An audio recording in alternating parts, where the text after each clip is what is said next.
बहुत अच्छे लगे। सफिया बहुत तारीफ करी थी लड़के की, कह रही थी कि बहुत ही शरीफ और सुलझा हुआ लड़का है और माँ भी अच्छी है। वैसे लड़का क्या करता है? जॉब करता है। और कितना कमा लेता है वो? अबे तुमसे तो ज्यादा कमा लेता होगा वो। सफिया बता रही थी कि अच्छी तनख्वाह है उसकी। और घर में अफराद कितने हैं?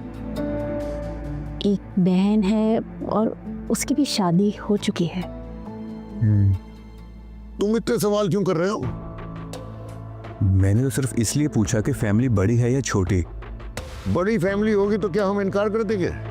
ज्यादा बाल की खाल नहीं उतारते, ये अल्लाह को पसंद नहीं है। तुम बताओ कि कब जाना है उनके घर? जैसे ही सफिया उनसे पूछकर बताएगी तो चले जाएंगे। अच्छा, वहां जाकर ज्यादा सवाल जवाब करने की जरूरत नहीं है, समझी? और अपने बेटे को भी समझा देना। आप साथ नहीं जाएंगे? मेरा क्या काम है वहां? बेटी के लिए लड़का देखने जाना है, इससे ज्यादा अहम और क्या बात हो सकती है? है ना तुम्हारे पास घर का सरबराह, इसे कहो जाए तुम्हारे साथ।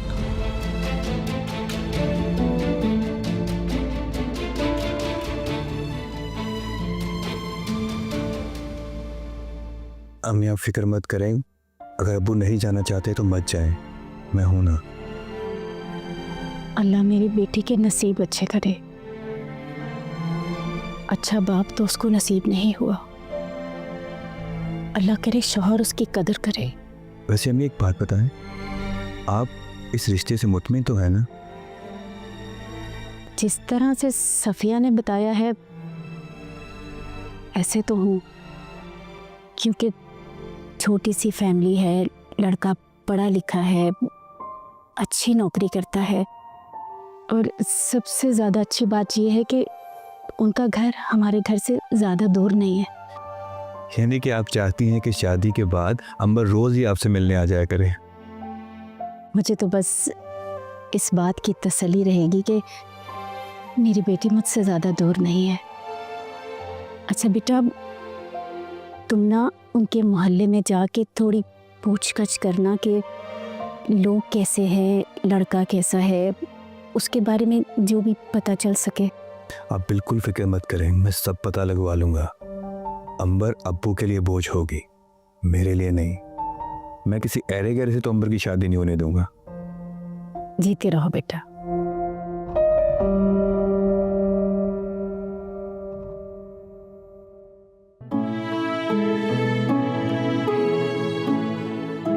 आज रिश्ता देखने गए थे ना आप लोग?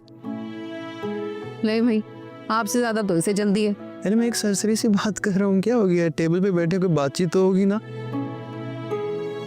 खूब समझती हूँ मैं। हाँ, गए थे हम लोग।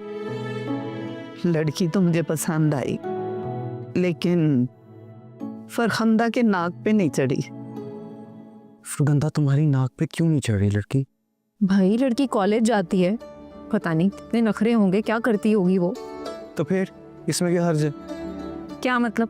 मेरी तो हर बात तुम्हें बेमायनी लगती। भाई ऐसी लड़कियां बहुत चालाक होती हैं, नंदों को बर्दाश्त नहीं करती। अरे मेरी प्यारी बहन, ये तुम्हारा घर है, ठीक है?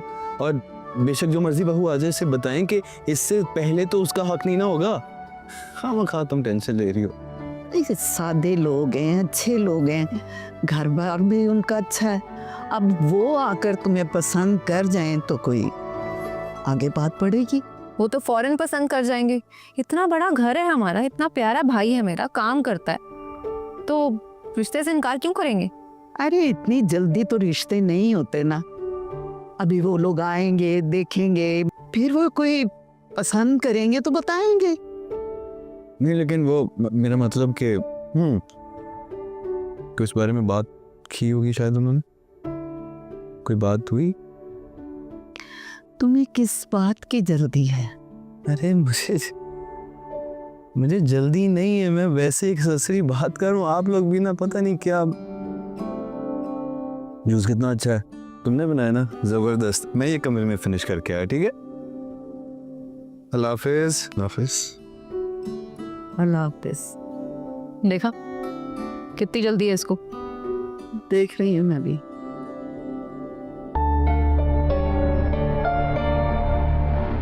रमशा है? आपको इससे क्या काम पड़ गया? कमरे में होगी।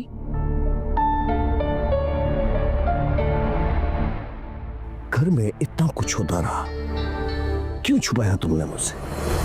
क्यों मारा है उसने थप्पड़ सैर को? आपको किसने बताया? ये तुम्हारा मसला नहीं है। डांटा है मैंने उसे, शर्मिंदा है वो। देखो मेमोना, मैंने तुम्हें कई बार समझाया है कि सहर इस घर का एक फर्द है।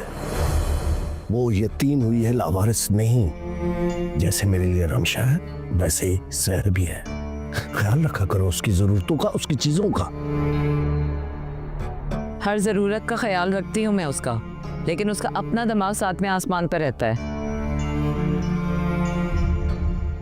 दिमाग तो तुम्हारा और रमशा का भी बहुत ऊंचाई पर है। अगर उसका दिमाग सातवें आसमान पर होता तो राबिया भाभी यूं मुलाजमा की तरह इस सारा दिन घर का काम काज ना करती रहती। वैसे मुझे समझ नहीं आती, घर में मुलाजिम है, खानसामा है, ड्राइवर है, ये तुम एक हमारी क्यों नहीं रख लेती घर के काम काज के लिए? नहीं, घर में काम करने में कोई हर्ज नहीं है, और वैसे भी राबिया को खुद शौक है सारा काम करने का। और काम वालियों की हरकतें आप देख चुके हैं कि वो क्या करती हैं। मुझसे नहीं होती उनकी निगरानी। और वैसे भी मैं हर ज़रूरत का ख्याल रखती हूँ उसका। बाजार भी लेकर जाती हूँ, जैसे कपड़े रिमशा को दिलवाती हूँ वैसे ही सहर को भी दिलवाती हूँ, और ऊपर से पॉकेट मनी अलग से देती हूँ। जो भी है, सहर मेरी भतीजी है, और समझाना रमशा को कि मैं अपनी भतीजी के साथ ऐसा सलूक बर्दाश्त नहीं करूंगा।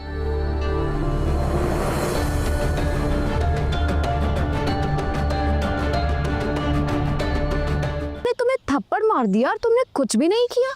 क्या करती मैं? भाई मुझे तो लगा तुम भी पलट के थप्पड़ मार दोगी उसे।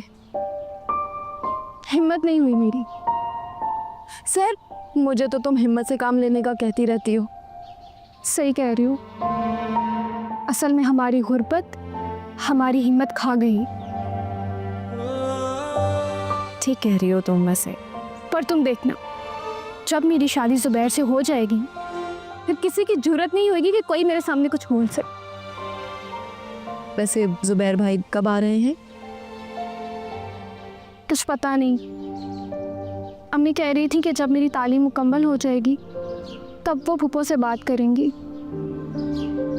तुम बताओ, तुम्हें लड़के वाले देखने आ रहे थे ना, क्या बना, पसंद कर गए? हाँ, कर तो गए हैं। आज अम्मी और खालिद भाई जाएंगे उन्हें देखने। कैसा लड़का? पता नहीं, मैंने कौन सा देखा है उसे। क्या मतलब? तस्वीर तो देखी ही होगी। ये कौन से जमाने में जी रही हो तुम? तस्वीर तो आजकल कोई भी देख लेता है। हाँ, लेकिन अब्बा को ये सब कुछ नहीं पसंद।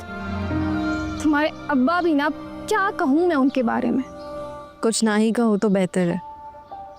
नाम तो मालूम होगा ना? हसन। खालिद भाई और खाला को अगर लड़का पसंद आ गया तो शादी जल्दी हो जाएगी। और कॉलेज छोड़ना पड़ेगा मुझे अफसोस हो रहा है तुमको। शायद शादी के बाद हालात बदल जाए। वैसे तुम ना बिल्कुल मेरी अम्मी की तरह, हालात जैसे भी हो हमेशा अच्छे की तवक्को ही रखते हो। क्या बनेगा हमारा